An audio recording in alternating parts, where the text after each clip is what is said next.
En espérant que vous y ayez passé d'excellentes fêtes d'Halloween, nous allons aujourd'hui nous intéresser à la suite d'un film d'épouvante culte des années 80. Donc c'est parti, les films du vendredi, 35e.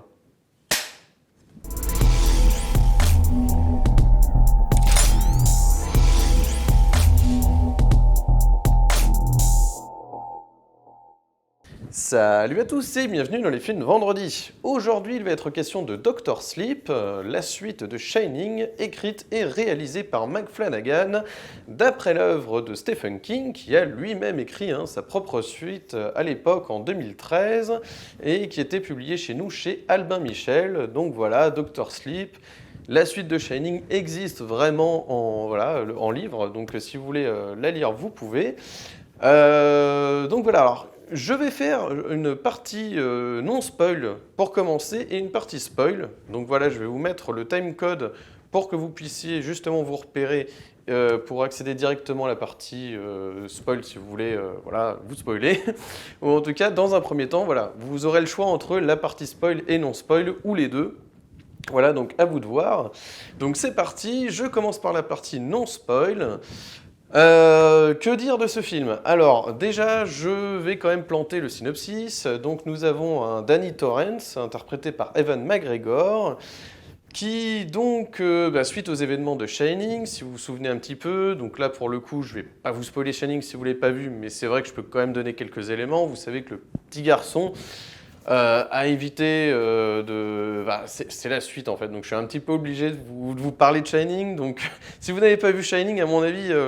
quand même, stoppez la vidéo, mais voyez-le et revoyez la vidéo derrière. Mais en tout cas, voilà. Non, je pense qu'il est quand même, je pars du principe que vous devez avoir vu quand même ce film culte des années 80, réalisé par Stanley Kubrick. Non, si ce n'est pas chose faite, faites-le. Avant d'aller voir le film, avant même de voir les critiques, je pense que c'est important de voir ou revoir d'ailleurs ce film pour l'avoir bien en tête lors de la vision. Voilà, alors... Juste pour vous dire, donc, on a Danny qui a échappé donc, à son père, qui est Jack, interprété par Jack Nicholson à l'époque, qui justement était rentré dans une folie meurtrière. Voilà, c'est donc la suite. On est 30 ou 40 ans après, où Danny vit, est seul, vit tout seul, et essaye d'échapper, d'échapper à ses démons du passé. Chose difficile puisque donc là on arrive à Dr. Sleep puisque il fait donc la rencontre d'une jeune fille qui s'appelle Abra qui lui explique qu'elle aussi elle a le don de Shining, le don du Shining qui lui permet justement de lire dans les pensées des autres, de faire ressurgir des éléments du passé. Donc voilà, elle a le même don que lui et elle lui explique qu'elle est pourchassée par une tribu sectaire qui répond au nom de Nevray, le Nevray, oui c'est ça, et qui donc est chargé d'éliminer en fait tous ceux qui possèdent le Shining pour justement absorber leur pouvoir et ainsi espérer devenir immortel. Voilà, donc on est beaucoup plus dans un aspect surnaturel, contrairement au Shining de Kubrick. Chose qui n'était pas le cas dans l'ouvrage d'origine de Stephen King, qui était quand même un peu plus basé sur le surnaturel, tandis que le film de Kubrick à l'époque, Shining, était beaucoup plus centré, focalisé sur le psychologique, voilà, sur le drame familial psychologique, chose à laquelle j'adhérais énormément, puisque moi, personnellement, l'horreur que j'aime, c'est surtout l'horreur psychologique. Je trouve que c'est beaucoup plus horrifique, si vous voulez, que d'avoir des jumpscares à tout bout de champ. Donc vous me voyez venir certainement, si vous avez vu le film ou si vous connaissez un petit peu l'œuvre de Mike Flanagan, le réalisateur donc de Dr. Sleep. Il y a ces fameux jumpscares évidemment, on est dans une version beaucoup plus moderne en fait de Shining si on veut. Alors c'est la suite de Shining, je ne vais pas dire que Dr. Sleep a totalement à voir avec Shining, mais c'est vrai que vous allez vous rendre compte que le film essaye aussi de légitimer l'ouvrage de Stephen King, d'origine, Shining, puisque à l'époque, Stephen King reprochait à Stanley Kubrick une grande liberté par rapport à l'ouvrage et qu'il ne racontait pas la même chose. Donc on comprend que le travail de Mike Flanagan a davantage séduit Stanley Kubrick Voilà, on comprend clairement en voyant le film que voilà, il a donné entièrement son feu vert, car il s'est dit aussi que c'était un moyen de revenir sur Shining et d'essayer de rectifier les erreurs de Kubrick, entre guillemets. C'est un petit peu l'effet que donne le film, si vous voulez. Voilà, surtout si vous voyez tout ce qui se passe à la fin. Mais pas que. Hein, voilà, il y a d'autres éléments que vous pourrez comparer avec le livre. Si vous avez lu le livre Shining, voilà, il y a des choses que vous voulez dire, mais par rapport à la version de Kubrick, ça a été rectifié, réagencé et réinjecté dans la suite Dr. Sleep. Donc voilà, il y a un petit jeu entre justement les 3/4, je dirais, sont vraiment basés sur l'œuvre Dr. Sleep, et il y a un quart que j'appellerais fanservice, mais c'est un petit peu ça, qui essaye justement d'en profiter pour réinjecter des éléments de Shining, premier du nom, entre guillemets, en tout cas l'ouvrage de Stephen King. Donc voilà, c'est un pari tenu, voilà, il n'y a pas de souci là-dessus. Mike Flanagan a fait un très bon travail scénaristique, en tout cas comment dirais-je. Disons que Mike Flanagan a été très fidèle, a essayé de vraiment faire un travail de fidélité, je dirais plutôt, par rapport à Stephen King et Kubrick. C'est-à-dire que voilà, je pense que c'est aussi un amoureux de l'œuvre de Kubrick. Donc c'est vrai qu'il était un petit peu le cul entre deux chaises, j'ai envie de dire, entre justement faire du pur Stephen King en adaptant complètement Stephen King et en même temps en essayant de rendre hommage aussi à Kubrick, qui doit faire partie de ces cinéastes qui l'ont inspiré dans son travail, probablement. Donc voilà, il y a un jeu entre les deux, entre je suis fidèle à King, mais en même temps à Kubrick. Donc voilà, il a essayé de jongler un peu avec les deux. C'est bien fait, il n'y a rien à dire. Le pari est tenu. Est-ce que c'est intéressant, fascinant et prenant pour autant?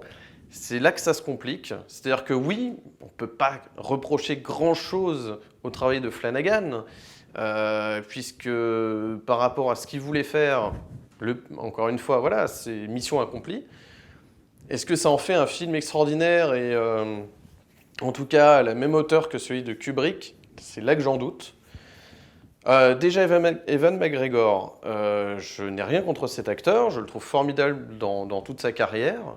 Personnellement, j'ai eu un peu plus de mal avec celui-là. Je trouve que Danny a un petit peu une seule humeur pendant tout ce film. Il reste vraiment bloqué sur un style de jeu, c'est assez particulier. Quand on pense qu'à l'époque, on avait Jack Nicholson qui rentrait dans une folie, un délire complet, et qui avait beaucoup plus de nuances dans son jeu, je trouve qu'Evan McGregor propose un peu une idée de jeu, quoi. Et c'est un peu dommage parce que ça rend le film un peu mou, quoi. En fait, heureusement qu'il y a donc Rebecca Ferguson dans le rôle de Rose O'Hara, la chef en fait de la tribu sectaire donc des Nevrais. Heureusement qu'elle est là, puisqu'à chaque fois qu'elle apparaît, tac, le spectateur se réveille, quoi. En tout cas, moi, je trouve en tant que spectateur, en voyant ça, que à chaque apparition, ouais, elle prend vie, quoi. Le personnage prend vie. Danny, Evan McGregor, parfois on se demande. C'est pas lui qui porte le film, quoi. Et c'est un peu dommage. Je trouve que c'est vraiment Vous savez, c'est là, et d'ailleurs, je pense que c'est ça qui témoigne du fait que ce film est davantage un film d'action surnaturelle, entre guillemets, plutôt qu'un thriller horrifique, psychologique, tel que l'était le film de Kubrick. Donc c'est là que les films sont antagonistes, en fait. Vous allez avoir des séquences qui vont vous rappeler Shining, évidemment. Il y a ce fanservice qui peut-être est motivé aussi pour des raisons économiques, ça je ne sais pas. C'est vrai que de voir une suite de Shining sans avoir quelques clins d'œil à Shining, ça pourrait être un petit peu ennuyeux pour le spectateur. Après, moi ce que je trouve quand même réussi dans ce Dr. Sleep, c'est d'avoir justement les 3/4 du temps, quand même, sur 80-85% du film, réussi à faire accepter cette nouvelle histoire. Pour moi, si vous voulez, pour en résumer, ça me fait penser un petit peu à ce qui s'est passé avec Blade Runner 2049 de Denis Villeneuve. Cette idée de vraiment faire un Blade Runner façon Denis Villeneuve, tout en y injectant quelques éléments repris du film d'origine, Blade Runner, de Ridley Scott. C'est un petit peu l'effet que ça m'a fait. Mais je suis pas un grand fan de Blade Runner 2049, pour tout vous dire. Je trouve qu'il y a des très très bonnes idées, en revanche. Attention. D'ailleurs, je suis en train de me demander si je préfère pas plus, enfin, davantage Blade Runner 2049 à Doctor Sleep. Des films qui n'ont rien à voir, hein. Mais sur la logique, sur cette logique un petit peu de revisiter des films à succès des années 70-80, que ce soit dans la science-fiction, dans l'horreur, en tout cas dans les films de genre. Il y a vraiment une grande nostalgie de cette époque-là. On l'a vu récemment avec Ready Player One. Il y a eu énormément d'éléments injectés donc, des années 80, que ce soit Retour vers le futur ou même Shining, justement, où il y a donc les avatars, en fait, les personnages virtuels dans Ready Player One qui, justement, revisite en fait l'univers de l'hôtel Overlook. Donc c'est vrai que ça fait penser. En ce moment, on constate vraiment que la nostalgie insuffle en fait la production de ces nouveaux films. Après, on peut aller plus loin avec Disney, avec les films live action, etc. Voilà, on est vraiment dans cette nostalgie, et que ce soit dans les grosses productions Disney ou dans des films autorisants mais relativement populaires pour qu'on s'y intéresse et qu'on en produise des suites. Voilà, bon. Après, c'est vrai que Dr. Sleep de Stephen King existe, l'ouvrage existe, donc la légitimité de réaliser une suite de Shining, bah, elle est tout à fait normale, salutaire, bienvenue, quoi. Elle est tout à fait la bienvenue, c'est pas le souci. Mais c'est là que je vais arriver donc à la partie spoil. Donc arrêtez tout de suite la vidéo si vous ne voulez pas être spoilé. Donc c'est parti pour la partie spoil. Je disais donc qu'il y a l'hôtel Overlook qui est réutilisé dans le film. Et comme je vous le disais, c'est pas forcément à bon escient. Il y a un côté très fan service. Donc voilà, clairement, je vous le dis, donc le dernier quart d'heure du film, les 20 dernières minutes, toute la dernière partie du film se passe dans l'hôtel Overlook.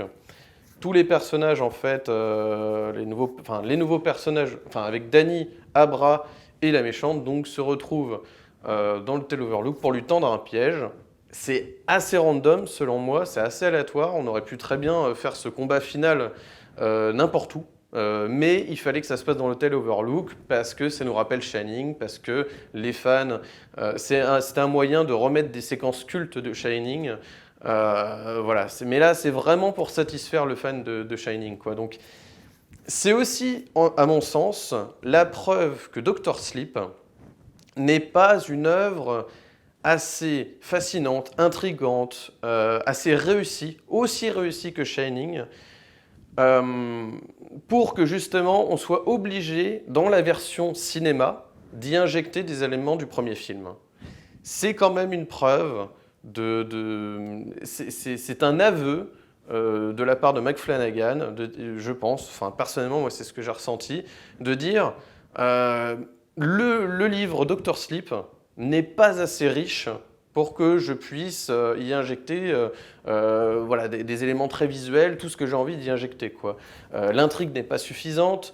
Cette tribu qui cherche justement à dévorer des enfants, à tuer des enfants justement dotés du Shining pour espérer devenir immortel. Cette partie-là, elle n'est pas suffisante pour tenir 2h30 de film, quoi. Le film dure 2h30, hein. Donc voilà, il a été obligé, pour faire un grand film de cinéma, d'essayer de réinjecter des éléments de Kubrick. Donc c'est un petit peu un aveu de faiblesse, j'ai envie de dire.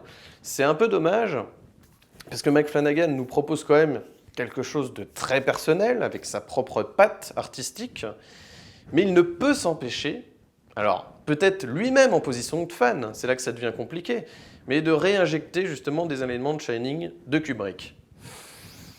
Voilà, donc, et je vais prendre pour témoin la scène justement où Danny, à la manière de Jack Torrance, se rend dans la salle de bal, avec le bar, se rend au bar où justement Lloyd, le barman aussi, le même barman que dans l'histoire de la version de Kubrick avec Jack Nicholson, commence à avoir une discussion et on retrouve la scène du bal, on retrouve la scène aussi avec la porte. Bon, bah ça, vous le voyez dans la bande-annonce, il n'y a pas de spoil, mais la porte coupée avec le visage qui apparaît. Nous avons également les jumelles Grady, nous avons l'ascenseur ensanglanté, nous avons le labyrinthe dans lequel le film se termine. Enfin, quasiment, hein. En tout cas, la scène de combat finale se passe également dans le labyrinthe. Alors, c'est là que ça devient compliqué parce que, à la fois, il y a l'envie de justifier l'œuvre enfin, de revenir à ce que voulait dire à ce que voulait dire King dans le Shining, dans le roman Shining, et en même temps de remettre les éléments qui ont fait le succès de Shining de Kubrick. Mais c'est là que ça n'a plus le même sens, parce que dans le film de Kubrick, le labyrinthe a ce côté où on rentrait en fait un petit peu dans la psychose de Jack Torrance, un petit peu dans son cerveau, si vous voulez, où les longs couloirs aussi de l'Overlook étaient là un petit peu pour signifier l'emprisonnement mental, la folie psychologique de Jack Torrance. Et donc les lieux, finalement, ne sont plus qu'un décor qui n'a plus de sens, en fait, qui n'a pas le même sens que dans le film de Kubrick. C'est là que c'est un petit peu dérangeant. C'est-à-dire que le décor est juste là pour évoquer le fait qu'il s'agit de la suite de Shining et pour vous le rappeler, parce que c'est vrai que pendant une bonne partie du film, vous allez vous dire quel est le rapport avec Shining, si ce n'est Danny, voilà, qui est toujours en vie, adulte, etc. Donc il y a un petit peu ce besoin, c'est presque une sorte de... C'est plus fort que lui, certainement, mais le réalisateur n'a pas pu s'empêcher de terminer son film dans le labyrinthe et dans l'Overlook Hotel. À vrai dire, je ne sais pas si c'est le cas dans le livre, mais d'après ce que j'ai lu sur le web, j'ai l'impression que ce n'est absolument pas ça, et que la fin, d'ailleurs, est beaucoup plus proche que la fin de Shining, donc dans le roman Shining, que dans le film. C'est-à-dire que l'Overlook Hotel, donc là je vous spoil complètement, attention, hein, mais l'Overlook Hotel donc prend feu, comme dans le livre d'origine, et donc voilà, on a une fin beaucoup plus radicale, l'Overlook Hotel est brûlé, quoi. C'est là que c'est un petit peu fourre-tout scénaristiquement parlant. J'ai envie de vous dire, moi, ce que j'aimais beaucoup dans le premier Shining, c'était qu'on était vraiment sur un drame familial, psychologique, où les lieux avaient une symbolique sur la psychose des personnages. C'est vrai que là, les lieux sont juste là pour faire beau, quoi. Et c'est là que ça me dérange. C'est vraiment rempli de jumpscares, c'est-à-dire que le seul élément horrifique qui vient, qui revient, qui re-revient, c'est les jumpscares. Et d'autant plus que dans Dr. Sleep, justement, dans le film de McFlanagan, ce que vous allez voir, c'est aussi des lieux comme le supermarché, où je trouve que ça fait trop blague. On a donc la méchante qui se trouve dans un supermarché et qui va justement être connectée à Abra, qui est dotée donc du pouvoir du Shining, à travers une vitre où il y a des produits laitiers derrière, parce qu'elle est dans un supermarché, et elle se connecte à elle.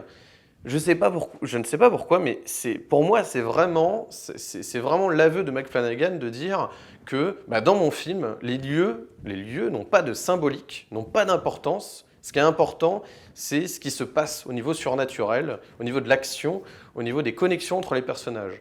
Alors, c'est un petit peu le souci que je reproche, c'est-à-dire que, oui, du moment que Danny Torrance a un mur pour écrire et qu'on conversait avec Abra, ça peut se passer un peu n'importe où.